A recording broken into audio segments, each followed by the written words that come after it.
श्री स्वामी समर्थ। तुम्हा सर्वांचं माझ्या यूट्यूब चॅनलवरती अगदी मनापासून स्वागत करते। तुमच्या मनातील सर्व काही चांगल्या इच्छा स्वामी महाराज नक्की पूर्ण करो हीच स्वामी चरणी प्रार्थना करते। आणि आजच्या व्हिडिओला सुरुवात करूया। चला तर मग आजच्या व्हिडिओमध्ये आपण बघणार आहोत, उद्या आहे 21 जानेवारी रविवारी पुत्रदा एकादशी। तर धार्मिक मान्यतेनुसार पुत्रदा एकादशीचे जे व्रत करतील, आता मी एक तुम्हाला उपाय सांगणार आहे, तो नक्कीच तुम्ही उपाय करा। ज्यांना कोणाला जर काही मूल होण्यासाठी अडचणी येत असतील किंवा संतान प्राप्तीसाठी अतिशय प्रभावीशाली ही सेवा आहे। तुम्हाला ही सेवा 41 दिवस करा, 21 दिवस सुद्धा करू शकतात, पण मी सांगते 41 दिवस सेवा करा। आता बऱ्याच काही अडचणी असतात बघा, पण सेवा करणं हे आपलं कर्तव्य आहे। कशातून यश प्राप्त होईल आपल्याला सुद्धा माहिती नसतं, त्यासाठी आपल्याला सेवा करणं अत्यंत महत्त्वाचं आहे। अशीच एक तुम्हाला सेवा करायची आहे आपल्या बाळकृष्णांची, आणि त्याची फलप्राप्ती आपल्याला घ्यायची आहे। जर तुम्हाला संतान प्राप्तीसाठी खूप प्रभावी सेवा आहे, तुम्ही जर केली तर नक्कीच तुम्हाला सुद्धा यश प्राप्त होईल। चला तर मग ही सेवा कशा पद्धतीने करायची ते बघूया। आता पुत्रदा एकादशी ही वर्षातून 2 वेळेस येते, एक म्हणजे पौष महिन्यामध्ये येते आणि श्रावण महिन्यामध्ये। अतिशय प्रभावी म्हणजे खूप महत्त्व आहे त्या पुत्रदा एकादशीला। तसं तर आपण बघतो ना, नित्य नियमाने महिन्यातून 2 वेळेस म्हणजे पंधरवाडी एकादशी येत असते। एकादशीला खूप महत्त्व आहे। म्हणतात ना, गाढवासारखं चरा पण एकादशी करा। जे काही आपल्या म्हणजे आपल्या दैनंदिन जीवनात किंवा दररोज काही आपल्याकडून एक छोटे छोटे पाप होत असतात, ते पापातून मुक्त होण्यासाठी हे व्रत खूप महत्त्वाचं आहे, म्हणजेच एकादशी।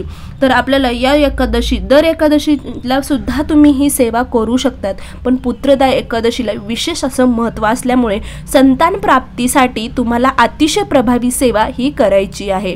तर सेवा कशी करायची आहे, जर तुम्ही एकादशीच्या दिवशी लक्ष्मी देवी भगवान विष्णू नारायणाची कृपा प्राप्त व्हावी म्हणून ह्या पुत्रदा एकादशी दिवशी त्यांची पूजा अर्चना आपल्याला करायची आहे। त्याचबरोबर बाळकृष्णांची सुद्धा सेवा करायची आहे, जेणेकरून आपल्याला संतान प्राप्त होईल। तर ही सेवा हा उपाय दोन्ही नवरा बायकोने करायचा आहे। म्हणजे ज्यांना मूल होण्यात काही अडचणी येत आहे, संतान प्राप्त होत नाही, त्यांनी दोघांनी ही सेवा करायची आहे। पहिल्या दिवशीपासून सुरुवात म्हणजे एकादशी दिवशी सुरुवात करायची आहे। ही सेवा तुम्हाला सकाळी 12च्या आत करायची आहे।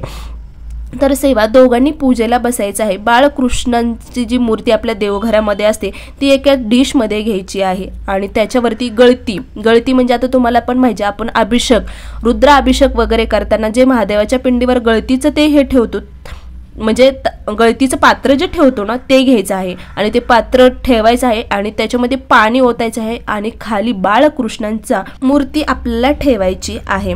आणि त्यानंतर पहिल्याच दिवशी दोघांनी बसायचं आहे। नंतर तुम्ही म्हणजे स्त्रींनी केलं तरी चालतं, नित्य नियमाने 41 दिवस ही सेवा करा आणि त्याचं फळ बघा काय मिळतं ते। तर तुम्ही काय करायचं आहे, तर पहिल्या दिवशी दोघांनी करायचं आहे, नंतर स्त्रीने एकटीने केलं तरी पण चालतं। तर दोघांनी पूजेला बसल्यानंतर अभिषेक पात्र गळती लावली, खाली बाळकृष्णांचं मूर्ती ठेवायची आहे, आणि 16 वेळा पुरुष सुक्तम म्हणायचा आहे।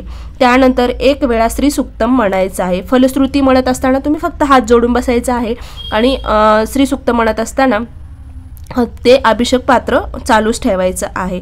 त्यानंतर संतान गोपाल मंत्र नित्य सेवेमध्ये आहे, तो मंत्र तुम्हाला नक्कीच मिळून जाईल। जसेल तर मी तुम्हाला डिस्क्रिप्शन बॉक्समध्ये तो मंत्र देतो, तो मंत्र तुम्हाला म्हणायचा आहे। त्यानंतर ते बाळकृष्णांना स्वच्छ करायचं आहे आणि देवघरामध्ये ठेवायचं आहे। आणि जे काही तुम्ही तीर्थ आहे ना जे आपण अभिषेक केलेलं तीर्थ, तर ते दोघांनी प्यायचं आहे, दुसऱ्या कोणालाही ती तीर्थ द्यायचं नाही। त्यानंतर जर तुम्हाला आता 41 दिवस सेवा करायची म्हणलं, तर आता मासिक धर्म वगैरे आला, तर तुम्हाला फक्त ते 5 दिवस ती सेवा स्किप करायची आहे आणि नंतर कंटिन्यू करायची आहे। पहिल्यापासून करायची गरज नाही, तशीच कंटिन्यू करायची आहे। 41 दिवस सेवा करायची आहे। ब्रह्मचारी पाळायची अजिबात गरज नाही, मांसाहार वर्ज आहे, त्यामुळे मांसाहार अजिबात करू नका। कोणतीही सेवा करत असताना तुम्ही मांसाहार अजिबात करत जाऊ नका, कारण त्याचं फळ प्राप्त होत नाही आपल्याला।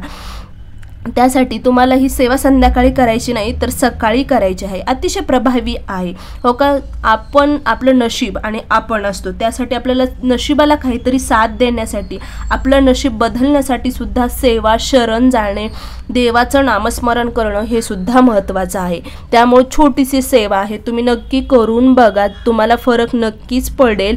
तर या प्रकारे आपल्याला उद्या रविवारी ही सेवा करायची आहे. कारण या दिवशी सर्वार्थ सिद्धी योग आहे, अमृत सिद्धी योग आहे, ब्रह्मयोग आहे, शुक्ल योग आहे, त्रिगृह योग आहे. खूप प्रभावी अशी सेवा होणार आहे तुमच्या हातातून आणि नक्कीच त्याची फलप्राप्ती तुम्हाला मिळून जाईल.